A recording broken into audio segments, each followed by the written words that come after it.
This is the Reluctant Leader podcast, the podcast designed to help you if you've landed a leadership role through no fault of your own and now need to find out what you should be doing. I'm your host, Mark Terrell, and have been there and know what it feels like and made all the mistakes. In each episode, I'll be getting to grips with a leadership topic by interviewing an expert in their field. You'll find out why they do what they do and take away some top tips you can use to become a more confident leader.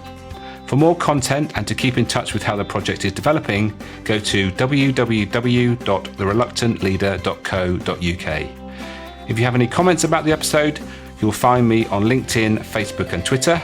So let's crack on with the show. Today I'm talking to Russ Haworth. Russ is a family business consultant and financial planner. He helps families to navigate the complexities that come from being in business together. He is also the host of the Family Business Podcast. I hope you enjoy this chat we had about working with family, and I'll catch you all on the other side.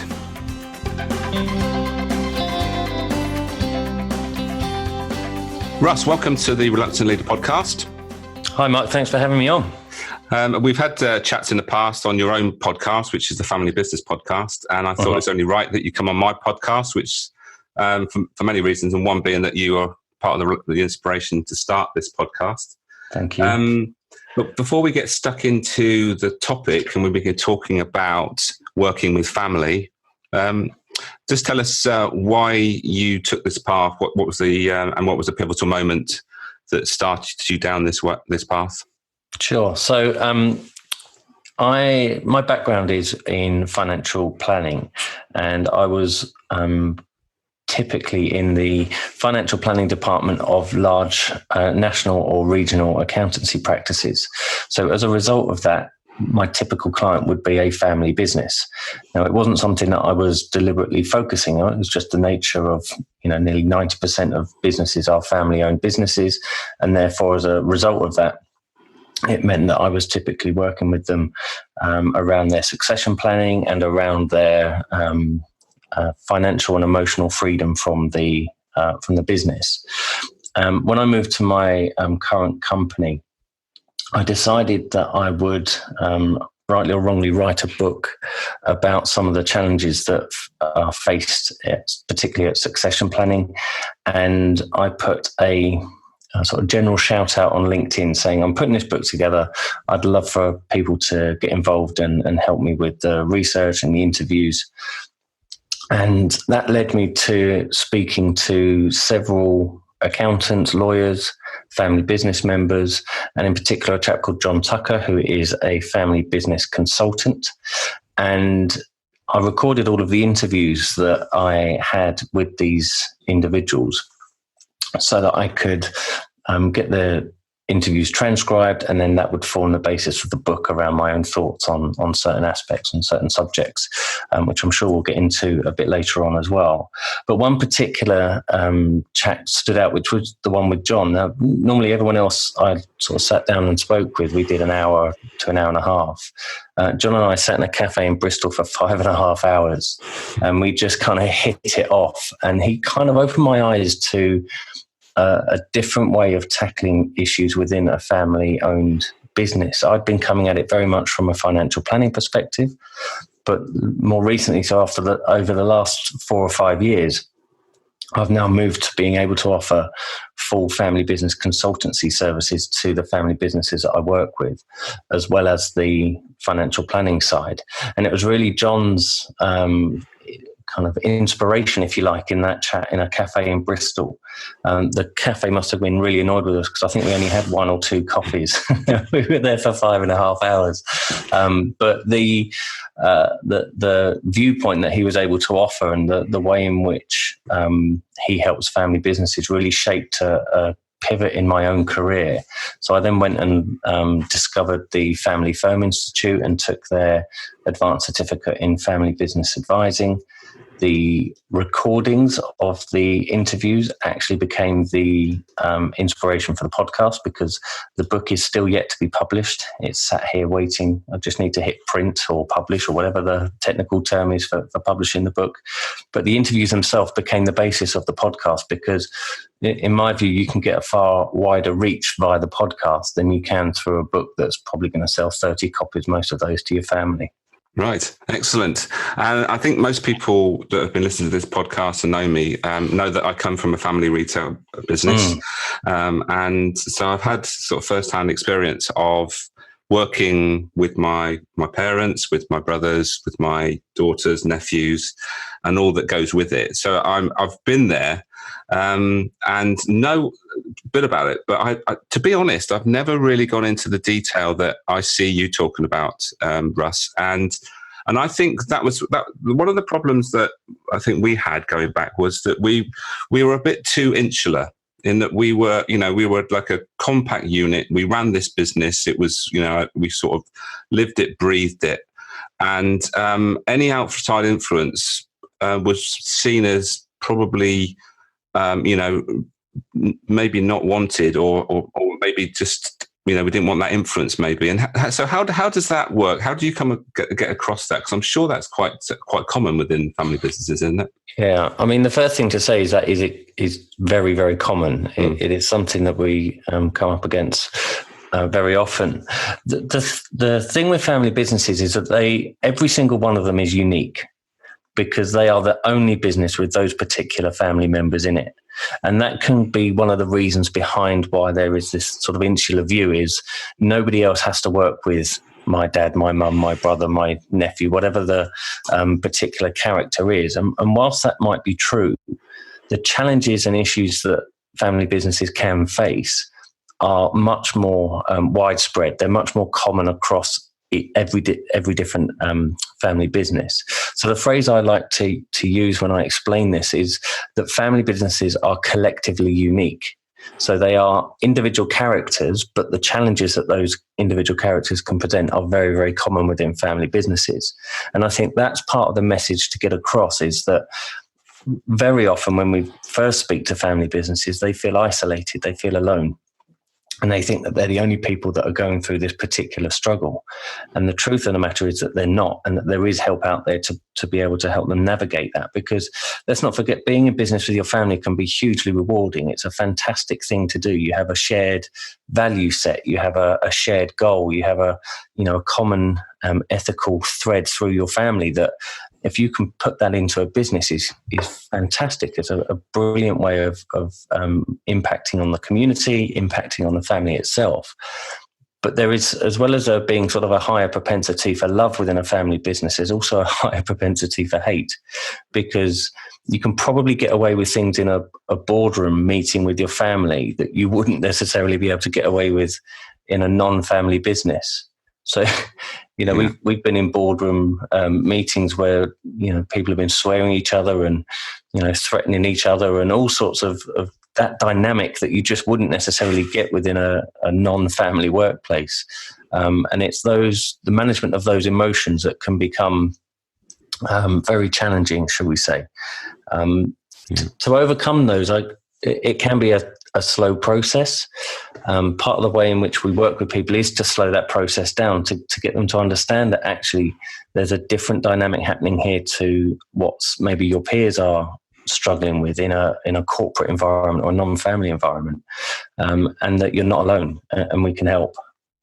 And that's all so relevant and important to understand that those every family business is different, but they have similarities. But I think it's worth just because I've come across lots of people, and there was a time when I was sort of saying that I was a family business coach because of my background, and that's sort of, I felt that that's where I could help. But obviously moved on more to the reluctant leader stuff.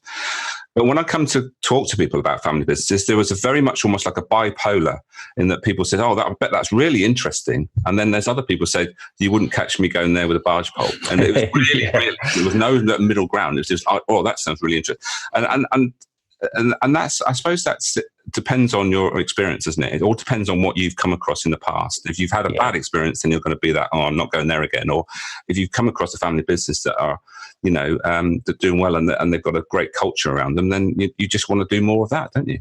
Yeah, absolutely. And I think as well, from a personal perspective, I love working with family businesses. So the dynamic that is created by working with your family is something that endlessly fascinates me in terms of, if I have a bad day, for example, I can go home to my wife and say that this has happened and I've had a terrible day, or I can ring my parents up and go, well, this happened and my bosses are, you know what.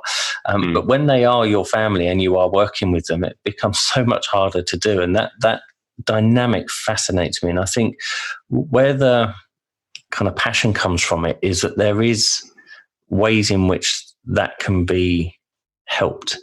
There is a phrase which I don't like personally, but it's a term called professionalizing the family business, which can be met with some reluctance. It can be seen as a break on behavior, i.e. someone's going to come in and tell me that I've been doing this wrong for all these years and nobody will understand what our family stands for. It can also impact on recruitment in terms of people not understanding the family ethos. And the common phrase is they don't get it. And you ask them, well, what is it? And they go, well, it. And it's all these things, all these elements that come into it that I find hugely fascinating. And I'm fortunate enough to be in a position to be able to help people overcome those challenges, which again is why, for me, it's the fascinating end rather than I wouldn't touch it with a barge pole end. I kind of have that view over the more corporate entities where, there isn't this interesting dynamic going on. I think it's far more straightforward within that, and I might be doing that a disservice, but it's far more straightforward at that end than it is at the family-owned end. Yeah. And as this is a podcast which is based on leadership. And I suppose that's where it all begins, isn't it? That where is the leadership within the business and who is taking the lead? I know early days in our family business, my dad was very much that, leader. He had come from a corporate background and wanted to create his own retail sort of business from the things that he'd learned.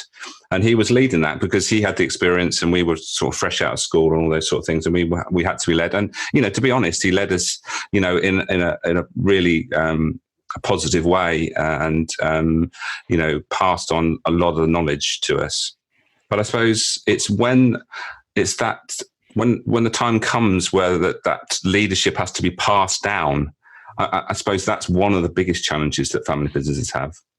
It is. And if you imagine, so your dad sounds as if he was quite entrepreneurial. He had a passion. He had a vision that he wanted to follow. And when that's your passion and your vision, it's relatively easy to be able to articulate that because it's yours. If you then think about the succession planning to the next generation, irrespective of how strong a leadership there is within that business, part of that passion is going to be diluted because the circumstances within which you've grown up will be entirely different to the circumstances around which your dad grew up in, for example. So you can't help but lose some of that passion or have it diluted somewhat. And it might manifest itself in a different passion. And that's where you think, well, actually, I want to take this business that Dad's created and take it in a slightly different direction. And that in itself can create a challenge because you're trying to do something that follows your passion and it doesn't quite align with what's gone before. And then if you take that into a third generation, for example, that dilution happens further. And so there's a well-worn phrase in family business, shirt sleeves to shirt sleeves in 3 generations. And I think a lot of that is around the type of leadership that can be present within a family-owned business, is that there is an assumption that everybody shares the same passion and shares the same belief because you're from the same family. But the reality is the communication around that needs to happen and be something that is constantly evolving so that everybody is on the same page and everybody shares that longer term view and vision for the business. Because if you can unite around that, the power of family and business around a united goal can be hugely powerful and hugely rewarding. Yeah, and that is the challenge, isn't it? It's passing that vision down the line, and you absolutely summed it up perfectly. There is it's bound to get diluted, but it then comes to a point where you have to sort of blend the two generational visions, don't you? And get something in place to encourage that. And I suppose that is, you've already just mentioned the C word, that communication thing, which I'm sure we're going to mention again. And it's about having an opportunity to communicate in a way where it's constructive, bring people together, allow everybody to have their view, and there's no right or wrong situation, so that they can actually come up with a plan that sort of fits everybody's sort of desires and values and vision, really, isn't it? And I think that's a really important point, is making sure everybody's expectations are understood and managed, because it may be that you're in the next generation of a family business and your aspirations are to take over by a certain point. And that might not match with the senior generation.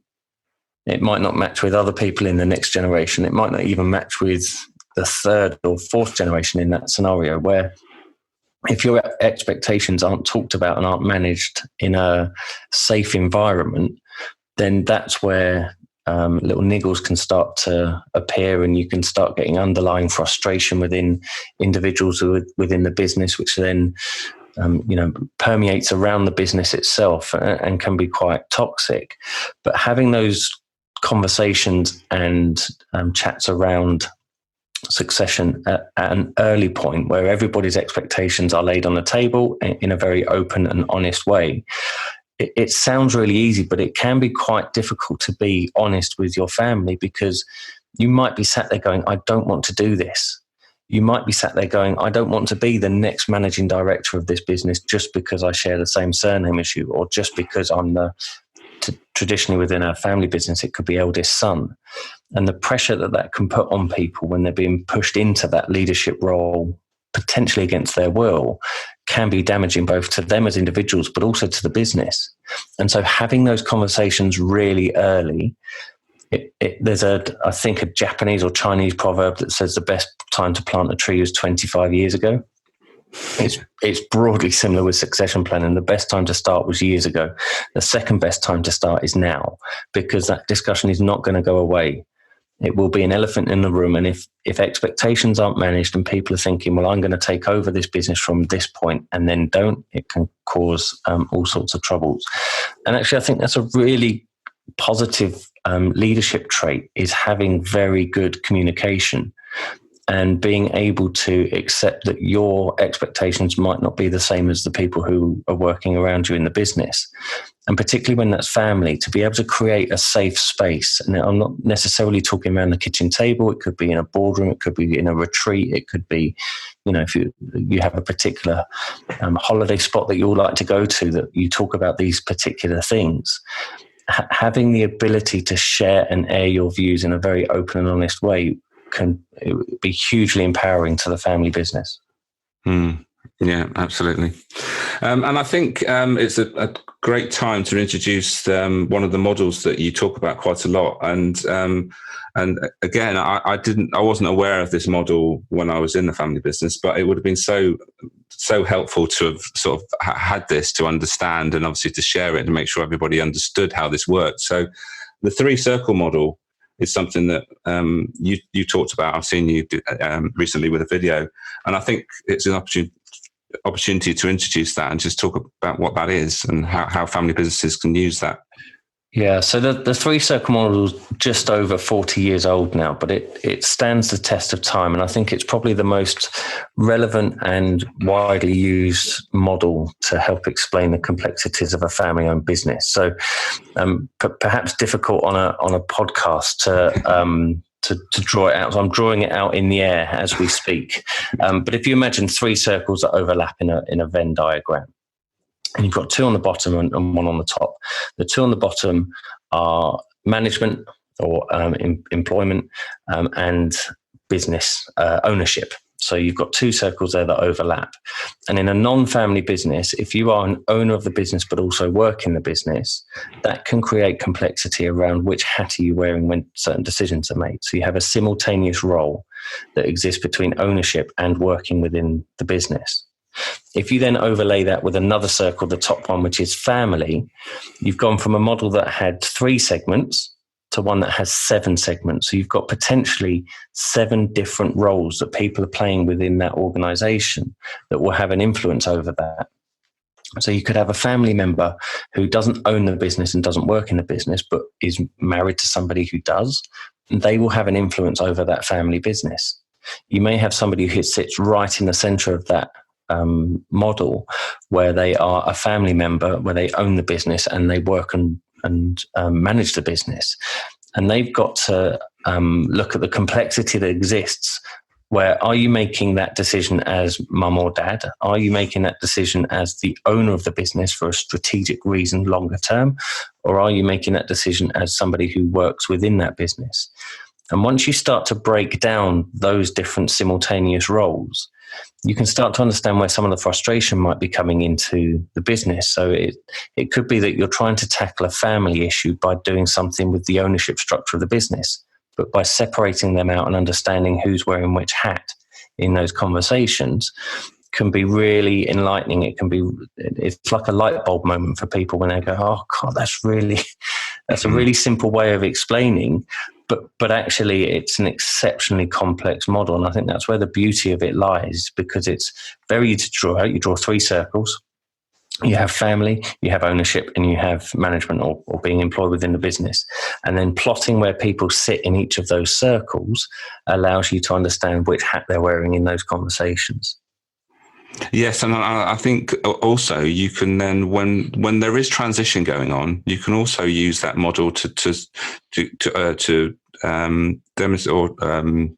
demonstrate what's happening. So if you're going from one section to another, then you can have a quick discussion about how that works. And absolutely, it's almost, it sort of sets it into some sort of framework that you can, you could probably name what each one of these 7 segments for want of sort of simplification, and then say, well, you're moving from A to C, and the difference is going to be this, that, and the other. And I suppose that's quite useful, isn't it? It is very useful, and it ties in with. I've actually created my own 3-circle model as well. So again, same Venn diagram. The bottom 2 circles are financial and technical, and if you imagine the typical advice that a family business will receive around a particular issue, they will generally fall into one of those camps or both. So financial in terms of tax structuring, in terms of financial planning, in terms of accountancy advice, or you've got technical, which is the more legal aspect. And sometimes they overlap, and that brings complexity.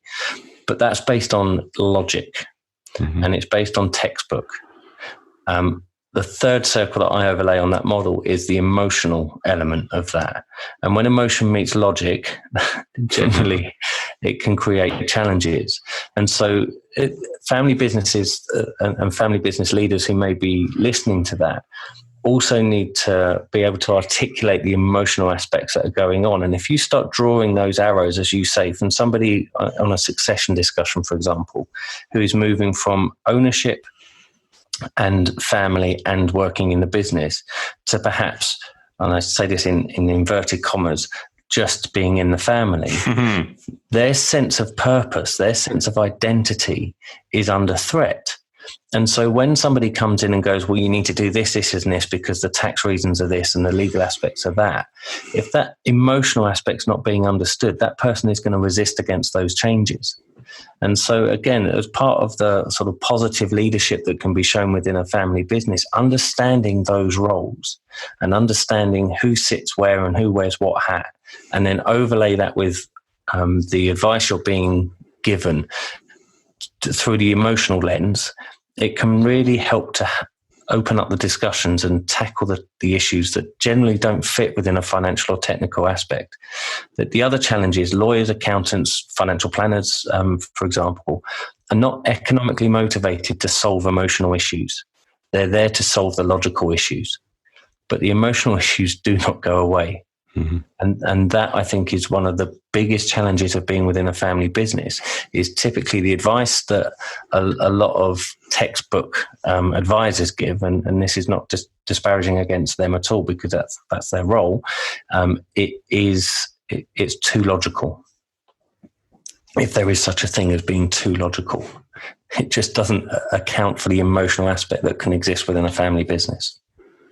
Yeah, absolutely. And when you talk about emotion within a business, it's some people just will say things like, well, you've got to keep the emotion out of the business. But you can say one thing, but actually, we all come to work with emotions. And in a a non-family business scenario, it's important. But within the family business scenario, it's even more important, because that's that extra complexity that, and hopefully, if you're working with your family, you want to get on with them. You want to create something that's going to cut longevity, and I guess that's one of the things that family businesses are generally quite good at. It's having a long range view, isn't it? And you don't want something that is emotionally based to disrupt that. And if you've got a handle on it, it's obviously you can prevent coming off the rails. Yeah, that obviously is a very big advantage of being in a family-owned business. Is traditionally the tenure of people who work within a family business at kind of senior management level is much longer than, say, a PLC, because the PLC is measured against particular revenue targets or shareholder return, etc. And the average stay, I think, is 6 years for executives within non-family-owned businesses. But within a family-owned business, it can be 30, 40 years. Now, that is an advantage, but it can also be a disadvantage, because you get apathy, and you get family business leaders who will say, things aren't the same as they were in my day. We need to go back to how it was in the olden days. We now got 15 people in health and safety, whereas before it was all down to me. And yes, but the world's moved on. And part of the challenge, I think, is making sure that the structure around the family business is best suited for mirroring the family's views and ethics and values, whilst also keeping pace with a increasingly changing world that is changing at an increasingly high pace. And again, that can be helped by bringing in certain structures, but it's understanding that those aren't necessarily a brake on behavior. They can be an enabler. So they can be something that says, okay, let's bring this in to enable the family business to do this or that, whatever the sort of goal may be. But yes, it's certainly a huge positive that you have a much longer term view and vision, and generally a much more positive impact on your community as a result. In some communities, family businesses are kind of the bedrock of it. They're what everyone else gravitates around, because they're such an important part of the community.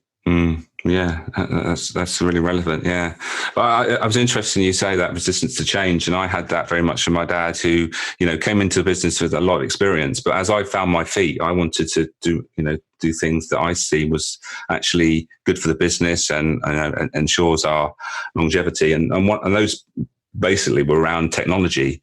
And my dad had no experience and was quite, I suppose, scared of technology and didn't really want to do it unless he was sure that it was going to be worthwhile. And that was one of my biggest challenges, was to bring in the scanning systems that are, as we see in retail environments now, are norm. And also with the accounting system, I could see that that's what we needed to do, just get a bit more efficient. But that was a big challenge. And when we pressed the button, it was pretty much me having to make sure that this was actually going to work. The pressure that goes with it, because you do get those sort of vibes. Well, be it on your head if this doesn't work. But thankfully it was, and it worked out well, and it was definitely the best thing to do at the time. And I think you touched on a really important emotion there, which is fear. And there can be a fear within family business, that there is a fear of failure, but there can also be a fear of success, what if this is a success and he's shown that he's more relevant than I am? What does that do to my role within the business? Therefore, some of that resistance can be driven through a fear of not being relevant anymore. And then that links again back to purpose, and something I know you're keen on is motivation, and what is it that actually motivates people. And the thing with that is, what I'm sure you will have far more insight on this than I am, but that what we see more and more often is people are not just driven by financial reward. They're driven by purpose. They're driven by something that they can buy into. And again, family businesses are brilliantly placed to be able to articulate their values to get people to buy into those. But what that then means is if you bring somebody in to do a job and then don't allow them to do that, it can be a real sticking point for people to go, well, hang on, I was buying into this vision. I was buying into this dream that you've shared with us, that that's what we want. But you're not allowing me to do that because you're scared of what that might mean for the business. And I think, again, understanding yourself and what drives you is a huge part of effective leadership within any business, but particularly within a family-owned business. Yeah. And sadly, I mean, I worked with my older brother for a long time, and it's only in the last year that I found out how he's motivated. And it's very different the way I'm motivated. And that's why I'm so sort of passionate about understanding what's driving everyone within the business. And obviously that changes over time. It's just checking in with that and making sure that we're aware of what's driving each one of us.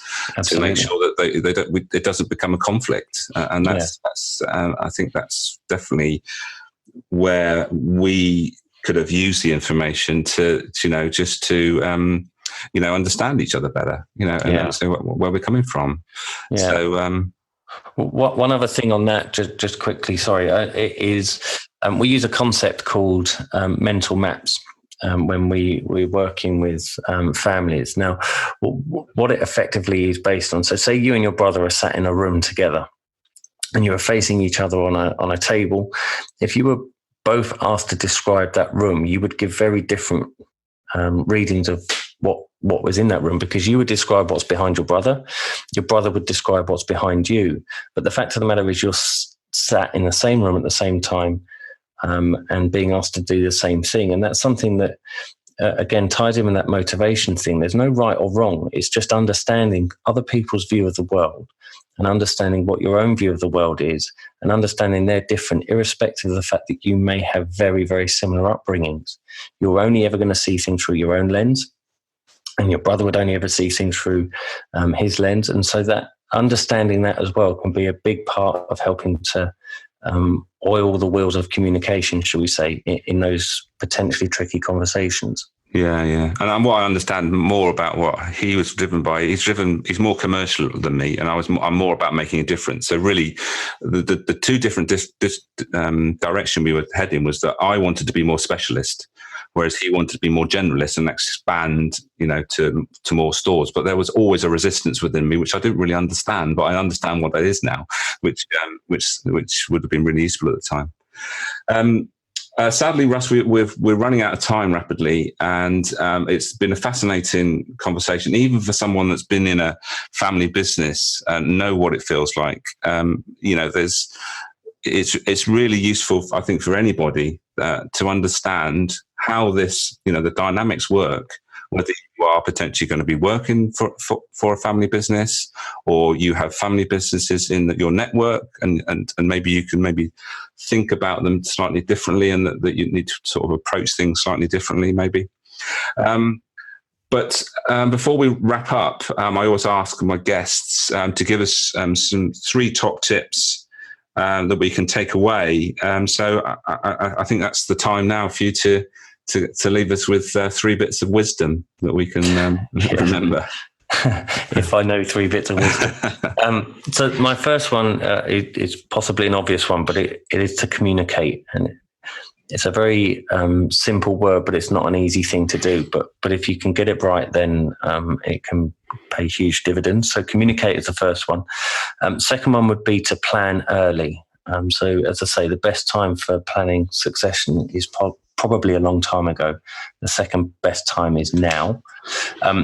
The third one is to embrace emotion and understand that everybody is an emotional creature. As humans, we are emotional creatures, and we all all share hopes, fears, aspirations, and being able to articulate and talk about those and create that safe environment to do so can help remove some of the challenges that families often face when they're working together. So those would be my 3 top tips.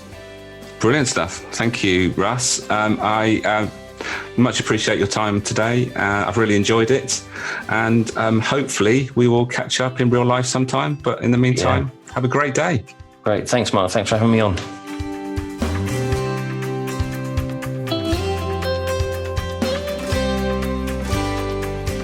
Thank you for listening to this episode. If you enjoyed it, please take a moment to leave a review. Don't forget to check out the Reluctant Leader project at www.thereluctantleader.co.uk. Make a note to start, stop or continue doing whatever struck a chord in this episode. And until next time, be the best you can be.